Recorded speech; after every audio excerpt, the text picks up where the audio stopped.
Hello, this is Dorie Clark, and I am here on behalf of Newsweek. We are doing a special series on creating the economy of the future. And this week, our topic is the global challenge of climate change. We are interviewing Dr. Fatih Birol. He is the executive director of the International Energy Agency. And we're going to be talking about the latest developments and ways that we can all prepare for the challenge of climate change in a special series presented by the government of Japan. Dr. Birol, welcome and great to have you here. Thank you very much. Thank you. Excellent. So I'm looking forward to a wide-ranging conversation with you about climate change. The very first question that I have is, as a layperson, I know that a number of years ago, there was a big drumbeat, political gathering saying that we should all try as a culture to reduce our carbon dioxide in the environment to 350 parts per million, and that if we did not reduce it to that level, basically we were all going to be in really dire straits. Now, as I understand it, even in 2020, when people weren't driving, people weren't flying, people weren't going places because of the pandemic, the amount of carbon dioxide in the environment rose to well above that. I believe it was 412 and a half parts per million. So are we completely are we completely in a dire situation here? Is there any way out of this? What is your perspective on this? Thank you. So we are definitely not on the right path is the our planet, because when we look at the numbers, which we do at the IEA, our emissions year on year, they are increasing, and they are increasing and reaching dangerous levels. What does it mean, dangerous levels? It means we will see much more extreme weather events, and those extreme weather events will be much intense than what we had before. This will affect everybody. This will affect Africa, this will affect Asia, North America, across the world. And the weather events will be unpredictable. And here, energy sector plays a central role. Why? Very simple. The 80% of the emissions causing climate change comes from the energy sector. 80%. So it means without fixing the problem in the energy sector, without reducing the emissions drastically in the energy sector, we have no chance whatsoever to have a planet which is more or less like today in the next few years to come. And a huge challenge for this, but also next generations. The way to solve this problem goes through finding clean energy technologies, clean energy choices for producing and consuming energy. So this is the challenge we are facing today. Thank you so much. We're here with Dr. Fatih Birol. He's the executive director of the International Energy Agency. You can learn more about their work at IEA.org. And Dr. Birol has a great distinction. This is one of my favorites here. The Financial Times named him the Energy Personality of the Year. So that's got to be one of the cooler honors in the energy world. Congratulations on that. So Dr. Birol, one question that I have for you, you're mentioning that 80% of these emissions are coming from the energy sector. One of the things that's, of course, been in the news recently is Russia and the conflict in Ukraine. There's a lot of speculation that this may end up disrupting the global energy supply. Already, gas prices in the United States are going up pretty dramatically. I believe that the price now is over $3.50 per gallon, which is quite high, and about $1 per gallon more than it was even just a year ago. And we recently have seen that Germany is cutting off the Nord 2 pipeline. So it seems like there's going to be some real potential for disruption in the marketplace, given geopolitical events. How do you see things shaking out in the near future? Yeah. So energy prices are high, not only in the United States, but also in Europe, in Asia, India, Japan, Korea, everywhere. And this is mainly driven by the very fact that after COVID, you mentioned the COVID crisis, global energy demand increased very, very strongly, and the increasing demand was not met with enough production, supply, oil and gas. For example, in Europe, we have huge gas prices, natural gas prices. The reason is very strong demand coming after COVID. Economic activity became stronger. Strong economic activity means more energy, but there was not enough gas delivered to Europe, mainly by Russia. Russia is the main exporter of gas to Europe, but as a result of the Russian policies, Russian exports to Europe declined. Why one wanted to see even higher than previous levels, it was much lower than the previous levels. As a result of that, we have seen an artificial tightness of the markets, and this bumped the prices up. So while we had in the energy world, while we had a major challenge of climate change, now we have another problem, which is the geopolitics.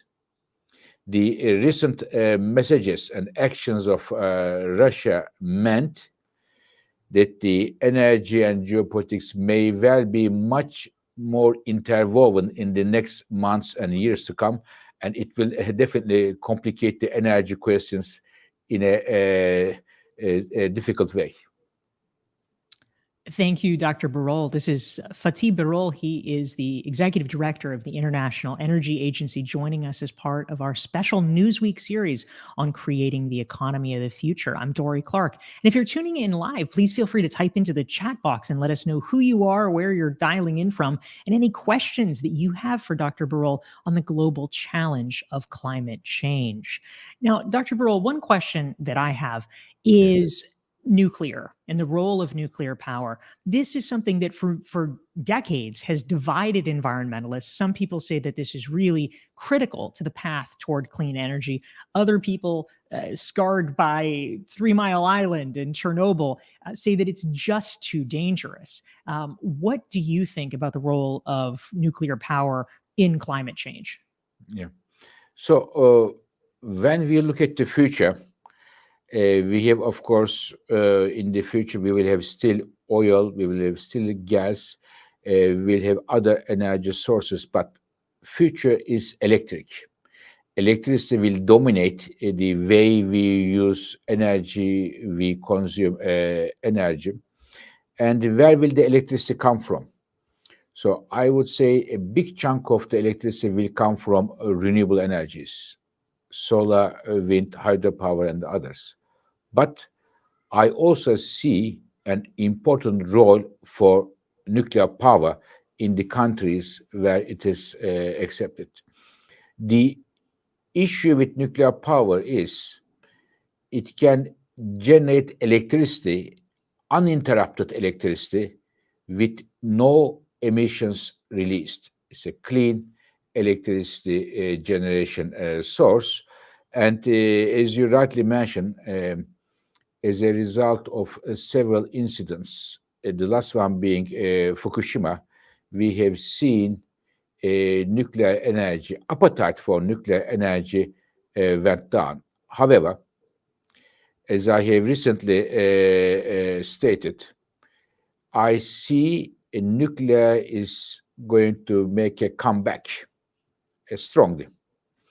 First, there are countries who have now prioritized nuclear power in their energy plans. United States, Canada, France, where I live, President Macron came with a very strong nuclear program, but also Netherlands, the new governments in Netherlands.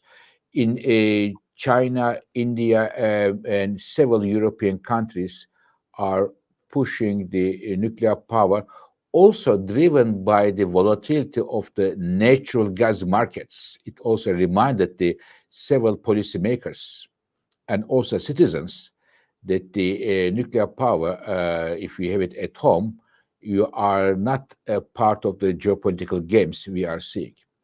But in addition to the traditional nuclear power we have, the systems, power plants we have, there is a new nuclear technology which we call small modular reactors. What does it mean? It means their size is much smaller, easier to build, their waste issue is easier to tackle, and also they are much easier to finance in a short period of time.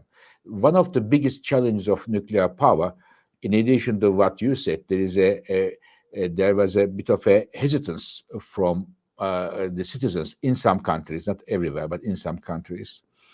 In addition to that challenge, the nuclear power plants, the classical nuclear power plants, are difficult to finance because they require huge amount of financing, and to construct those nuclear powers, you require many years. But with the small modular reactors I mentioned to you, their construction time will be much shorter, and you need less finance to bring them to the market.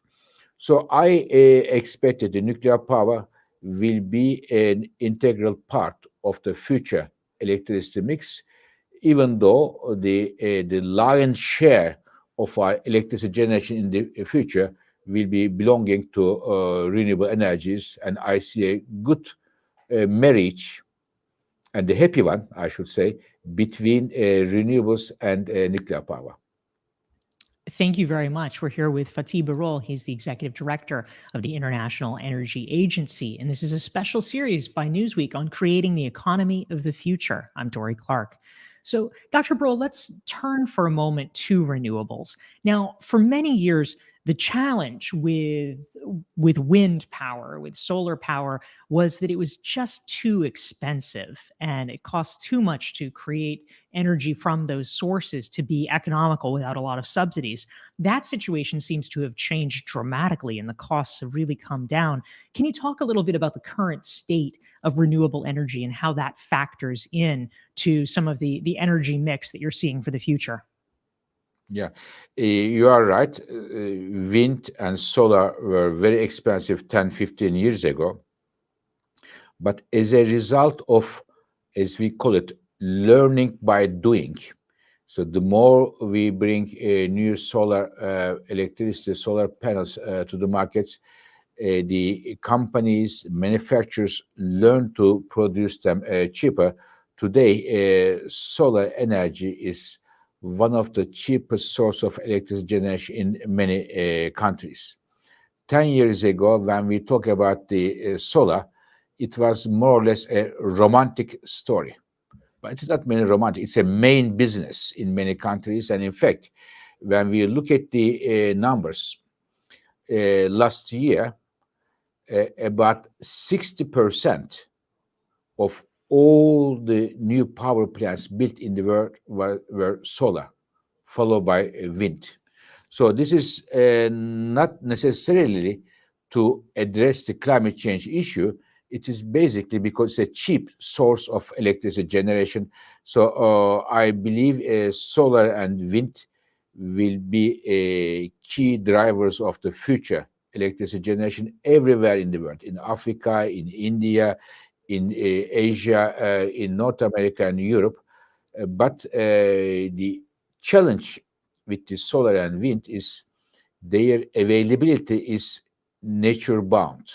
So if you don't have sun, you don't have electricity, basically, to put in a simple terms. If you don't have wind, then you don't have electricity. So therefore, nuclear can play a good role here to complement the solar and wind electricity generation, because for nuclear, you just push the button and it generates electricity for you 24/7.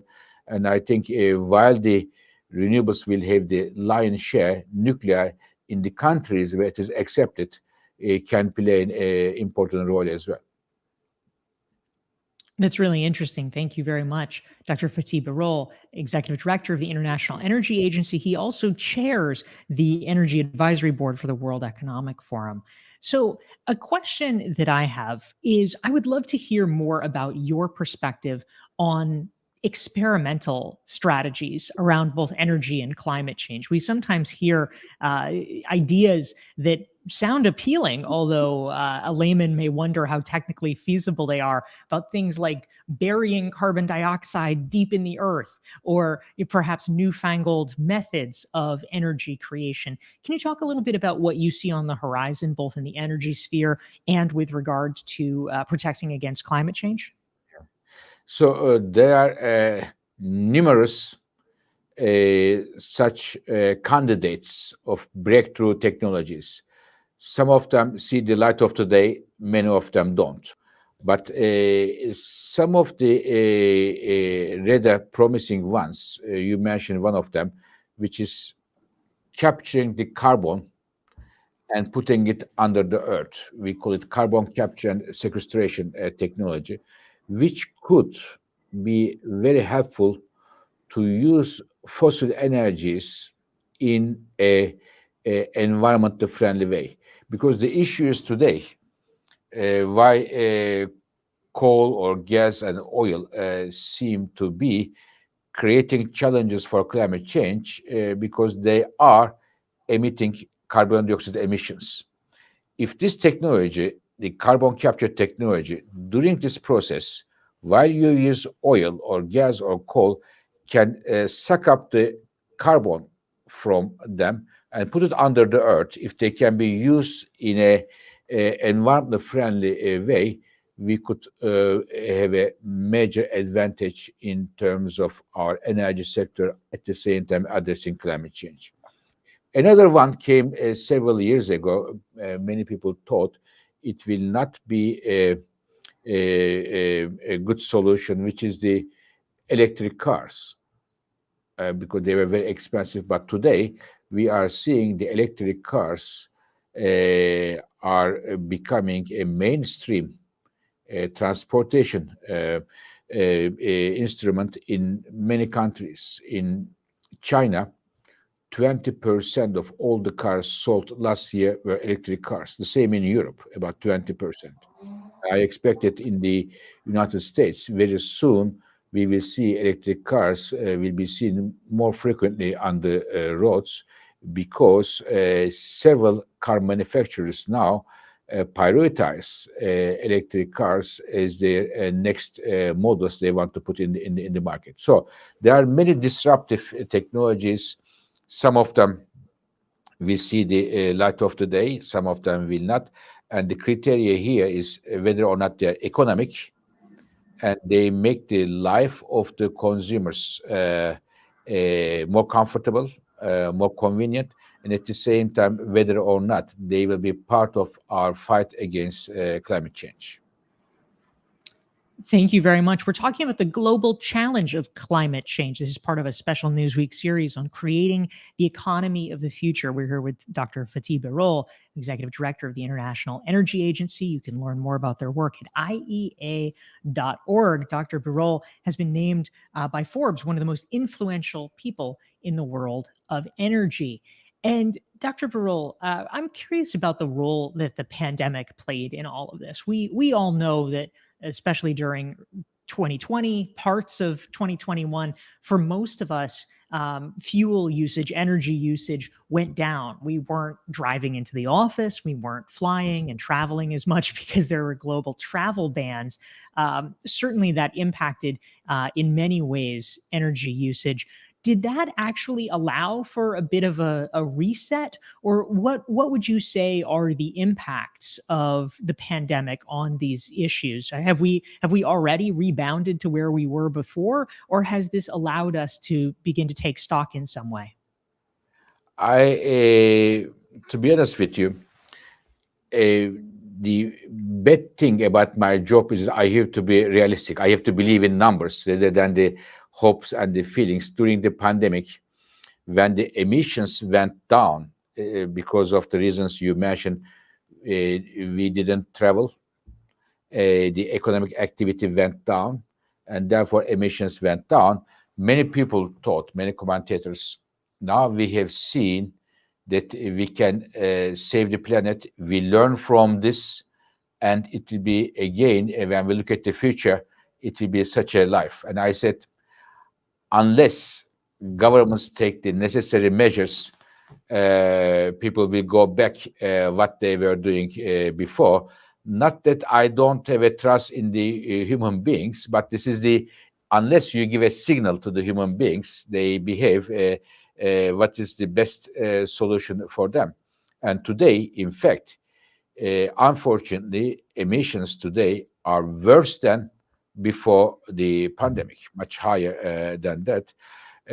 But to balance it with an optimistic note, I also see that as a result of what is happening with the renewables, what is happening with the electric cars, what is happening with the lot of efficiency digitalization measures, what is happening with the small modular nuclear reactors, I see that a new global energy economy is emerging. So this is you cannot stop this. So I believe the next chapter of the global economy will belong to the clean energy technologies. And the countries or companies who are not able to read the game, what is happening, the transition here, may well be in a disadvantageous position and may be locked in with the obscure, obsolete technologies and will not be the part of the new chapter of the clean energy system of the future. So we have to see what the future is, what today is, and what past was. Really good point. Thank you. We have a question from a viewer, and if you have questions, please feel free to type them into the chat box for Dr. Fatih Birol. We're talking about the global challenge of climate change. But Adnan was curious, do you think that the Russia and Ukraine conflict will cause countries to reimagine their energy policy? Might this actually be a net positive because countries that are faced with a specter of disruption may decide to make different long-term choices? What are your thoughts? I think this is an excellent question. The Russia's act in the last few days, of course, this is not a good news for the peace. This is not good news for the geopolitical stability. This is definitely not a good news for the Ukrainian people, also for the Russian people. But this may well bring a shock for the European governments, especially for Europe, which may lead them to redesign their energy policies. Because the gas is used a lot during the winter times for heating purposes. We are coming slowly but surely end of winter, but next winter will come, and if the Europe still is depending 40% of its gas from Russia, next winter we may see the same movie again. Therefore, it is not time for Europe. It's an important wake-up call to redesign, reprioritize their energy policies, look at the other options than they have. Here, again, I come back to the renewables, hydrogen, nuclear power, energy efficiency, all of these options, which one hand, the improve their energy security, but on the other hand, prepare those countries' economies for the next chapter of their energy systems. So at the end of the day, why it's a very bad news, what's happening today in the geopolitical context for the people of Ukraine and Russia and elsewhere, it may provide a silver lining for the European energy policy, playing a wake-up call, very strong wake-up call for the governments for the energy policy design. Really helpful. Thank you very much, Dr. Fatih Birol. He's here for a special series that Newsweek is doing on creating the economy of the future. I'm Dorie Clark. And Dr. Birol, we have a question that came in from a viewer. Eric is actually curious and wants to know if you can speak a little bit more about hydrogen fuel cells. For those who are not familiar with them, what are hydrogen fuel cells and what role do you see them playing in the future of clean energy? So hydrogen is old technology, but it became more fashionable recently. When I talk with the governments around the world, almost every government has a hydrogen strategy. Everybody loves hydrogen. So it's very unusual in the energy world because there are always different views. Some people like this technology, the other one dislikes. But when it comes to hydrogen, everybody likes hydrogen. And the hydrogen fuel cells can be another important alternative to our current cars we have in the world. About 95% of the cars, which we call internal combustion engine cars, the cars we are driving around the world today. And hydrogen fuel cells can be another option in order to replace the current cars around the world, in addition to the electric cars. Many companies around the world, car manufacturers, in addition to electric cars, they are also having some new models which can be run by hydrogen, and this can be also another alternative to our current car choices. Thank you very much. So, another question that comes up often when we talk about climate change treaties and international cooperation around energy is questions of equity with regard to developing nations. Many developing countries look to the global superpowers, the developed economies, and say, it isn't fair. You were able to build up over decades, over hundreds of years on the back of cheap energy, of coal and other things that are perhaps not clean energy sources, but were affordable and available. And now you're asking us to adhere to environmentally strict standards now that there is a global problem. Obviously, we all want a cleaner environment. We want to prevent climate change. But how do you think through some of these equity considerations with regard to developed versus developing nations? I think that point of view it is a very legitimate one. The current climate problem is not as a result of this year or last year emissions. It is a accumulation of carbon dioxide in the atmosphere since 100 years. For example, during the Industrial Revolution in Europe, we use a lot of coal, and they went to atmosphere. These emissions, they are still there. You mentioned the 350 ppm. Some of them are coming from those days from Europe, from North America, and also some of them are coming from China, and they are in the atmosphere. And now we have to clean it up, and the cleaning up means all countries should be part of the solution. So the dilemma here is the following: 1 ton of emissions going to atmosphere from Jakarta or from Detroit or from Paris or from Stockholm or from Johannesburg, it has the same effect on everybody. Emissions don't have a passport. So, for example, in Europe, if we bring the emissions down substantially, if the emissions are still high in the rest of the world, Europe will not be immune to the effects of climate change.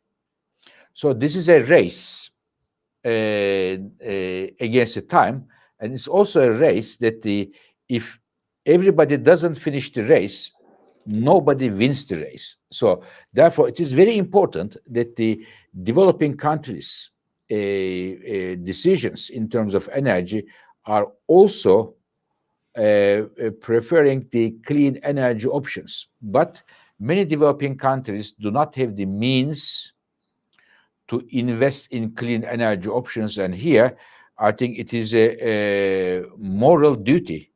And financially, also, it makes sense that the advanced economies, rich countries, provide support to emerging countries in order to help them to mobilize clean energy options, that says renewables, efficiency, and other clean energy options. And at the same time, the multilateral development banks, such as the World Bank, the regional development banks, should provide a catalyst role in order to mobilize investment in the emerging world. Those countries cannot be left alone in the fight against climate change. Thank you very much. We're here with Dr. Fatih Birol. He's the executive director of the International Energy Agency. You can learn more at iea.org. We're here talking for Newsweek about the global challenge of climate change. Now, a question on my mind, Dr. Birol, and maybe others as well, is the question of entrenched interests here. Obviously, there are many very wealthy companies that have built up over time. Their oil companies, their gas companies, their coal companies. They make a lot of money from selling energy sources that are not clean, that are heavily polluting. I'm curious, in terms of your experience and what you're seeing out there, one would imagine that there would be a lot of resistance to making the change to cleaner sources, which may prove potentially to be less lucrative. I'd love to hear your thoughts about this transition and what role companies are playing. Has there been a lot of pushback, or are there actually bright spots on the horizon where companies are stepping up to help enable the transition to cleaner energy sources? So you are right. There are oil, gas, and coal companies. Uh, some of them are rather hesitant to be a part of the clean energy transition. Some of them are, to be very frank, pushing it back because a company's job is to make money. When you look at the philosophy there, but and these companies are not only in the Western world. There are Western world companies, of course, but there are companies in Middle East, in Russia, in I don't know the other parts of the world. All the companies, of course, they want to make money. However, I can assure you that no company will be unaffected by clean energy transition. It is coming, whatever they want. You can cut the grass, but you cannot stop the spring coming. So this is coming. I am seeing this every day when we look at the numbers. And there are some of the companies, I should be very frank, they are also trying to transform their companies' budgets strategies to be compatible with the clean energy transitions. And we need them because those companies know how to manage huge, big projects, engineering projects. They have deep pockets. They have expertise on different technologies. Some of the technologies you just mentioned, for example, carbon capture and storage. It's a very complicated but a critically important technology. If the energy companies were to dive into this and promote those technologies, this will be good for their business, and they would be also on the right side of the history. And I can tell you that I see many companies, energy companies, in addition to their main jobs of oil, gas, and coal production, they are increasingly interested in the carbon capture and storage, offshore wind, in solar energy, and others. But if you ask me whether or not this is a main trend in the energy companies, I would say no. Some companies are doing a better job than the others, but I would also warn those companies that they should really be careful. If they stick very much to their traditional business, their assets may well be left stranded in the future, and they may have some major financial losses as well. That's an important caveat. We're here with Dr. Fatih Birol. He's with the International Energy Agency. And this is Newsweek. We're doing a special series on the economy of the future. So I am curious, Dr. Birol, you have actually been with the International Energy Agency for multiple decades. You've been involved very deeply in this field. I would love to get a sense from you of a longitudinal perspective over the past several decades, obviously in terms of climate change itself. And we were talking earlier about the parts per million of carbon dioxide concentration, which is considered a kind of warning signal with regard to global warming. That's moving in the wrong direction. But I'm curious, is everything moving in the wrong direction? How has the cultural conversation changed around issues of energy and climate during the time that you've been involved in the field? To be very frank, in the when I look at the last 20 years, I did not see a major change in terms of thinking as far as the climate change concerned until last few years. There was, of course, sensitivities there. There was also attention was paid to climate change, but it was not a major or determining factor when it comes to energy policy decisions as far as climate change is concerned. But in the last few years, I am seeing that the interest in climate change is growing. There are two reasons for that. One, the governments have understood how important it is to preserve our planet. And this is very important. And here I should say that not only governments suddenly discovered the climate change, but there were different factors such as the youth played a critical role here, governments to think in this way. Second, there were several extreme weather events as a result of, as the scientists say, climate change. Climate change reminded itself to us that it's a major threat for all of us. And these two factors were combined with the very fact that the several clean energy options are becoming economically viable. Solar, wind, electric cars, efficiency, some of the nuclear plants, and others. So as a result, the last 20 years, I didn't see much, but in the last few years, there is a growing interest in the energy policy making in terms of taking climate change into consideration when you take a decision. So this makes me rather hopeful for the future. That's certainly good to hear. And amidst all of this, it's perhaps easy for an individual to feel a little bit overwhelmed. Obviously, there's not a huge amount that one person can do to impact things like global energy usage.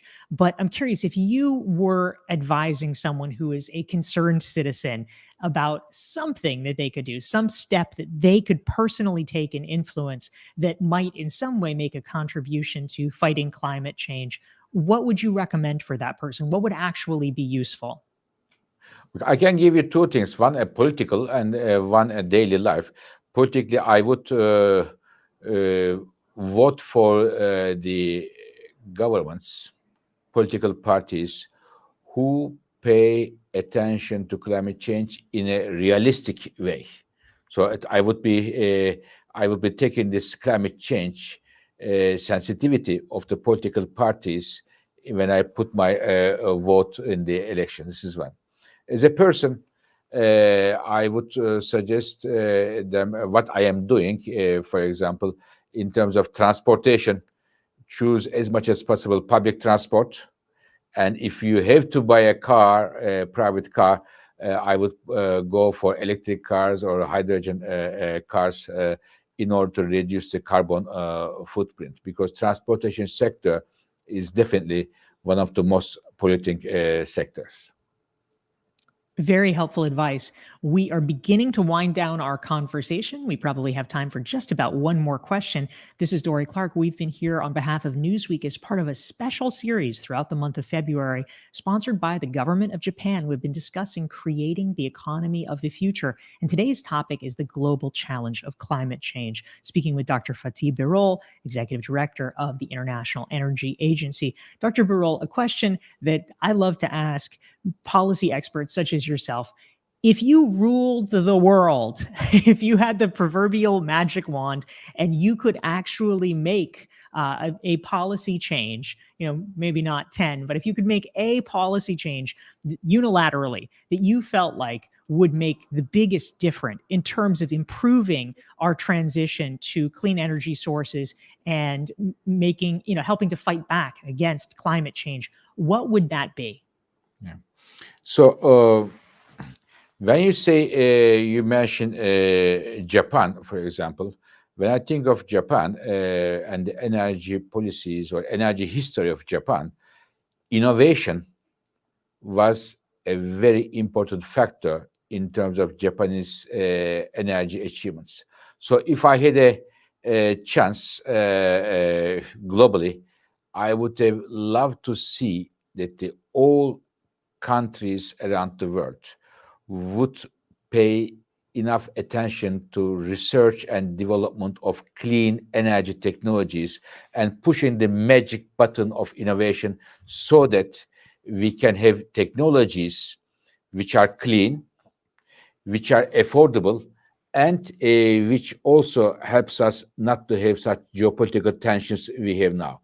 So I wish that the many countries around the world would provide enough funds for the research and development for clean energy technologies, such as Japan and other countries.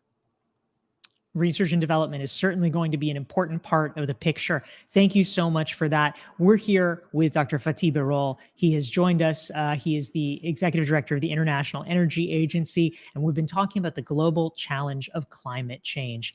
Thank you very much, Dr. Birol, and thank you to everyone for tuning in. Thank you. Bye-bye. Thank you.